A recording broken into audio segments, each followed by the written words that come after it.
વિરોધનો અવાજ।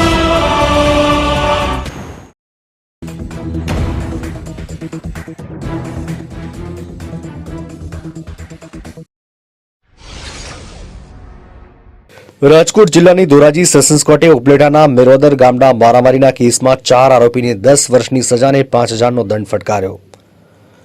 રાજકોટ જિલ્લાની Dhoraji sessions court Upleta તાલુકાના મેરવદર ગામે વર્ષ 2021માં દુકાનની અંદર થયેલા મારામારીના બનાવની અંદર 4 જેટલા આરોપીને 10 વર્ષની સખત કેદની સજા અને ₹5,000નો દંડ ફટકારતો હુકમ કર્યો છે।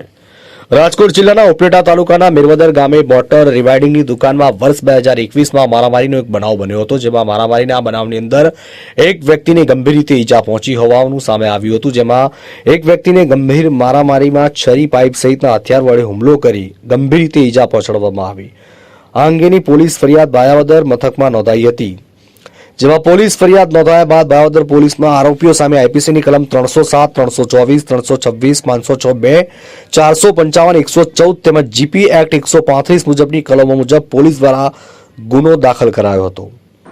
નમસ્તે, હું Kartikeya Manojbhai Parekh, Dhoraji sessions court additional public prosecutor. ધોરાજીના મહેરબાન એડિશનલ ડિસ્ટ્રિક્ટ એન્ડ સેશન્સ જજ અલી હુસૈન મોહિબુલ્લા શેખ સાહેબે આજ રોજ સાજિદ દાઉદ પટ્ટા, દિલાવર કાસમ વિસડ અને અન્ય 2 તોમતદારોને 10 વર્ષની સજા ફટકારેલ છે। બનાવની વિગત એવી છે કે ડિસેમ્બર 2021ના અરસામાં અંગત અદાવતના કારણે સાપરથી આ સાજિદ દાઉદ પટ્ટા અને તેના મિત્ર વૈકુંઠ અને બધા લોકો મેરવદર ગામે ઉપલેટા તાલુકાના ઈજા પામનાર અલ્તાફભાઈની સબમર્સિબલ પંપની નસીબ ઇલેક્ટ્રિક દુકાનમાં ઘૂસી અને આડેધડ માર મારેલો હતો।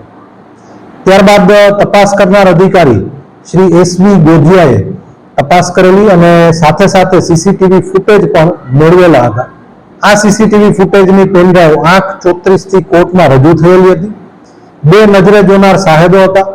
આ તમામ હકીકતને ધ્યાને લઈ અને બચાવ પક્ષ તરફથી પોતે હાજર નહોતા અને ઇન્વોલ્વમેન્ટ નહોતું એવી દલીલ કરવામાં આવેલી હતી, જ્યારે નામદાર અદાલત તરફથી વૈકુંઠભાઈ કે જેમણે મારામારીમાં ભાગ નહોતો ભજવેલો પરંતુ સમાન ઈરાદે શાપરથી નીકળી અને મેરવદર સુધી આવેલા, આ હકીકતને પણ ધ્યાને લીધી અને તમામ આરોપીઓને 10-10 વર્ષની સજા અને ₹5,000 દંડ ફટકારેલ છે।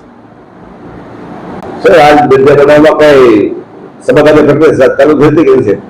આ કામમાં આરોપીઓએ ઈજા પામનારના શરીર ઉપર 12 જેટલા છરીના ઘા હતા, બીજા 4-5 ફ્રેક્ચર હતા, પણ બારોબાર સમાધાન કરી લીધેલું હતું અને આ સમાધાન કરી અને ગુજરાતની વડી અદાલતમાં ફરિયાદ રદ કરવા માટે કોશિંગ પિટિશન ફાઇલ કરી હતી।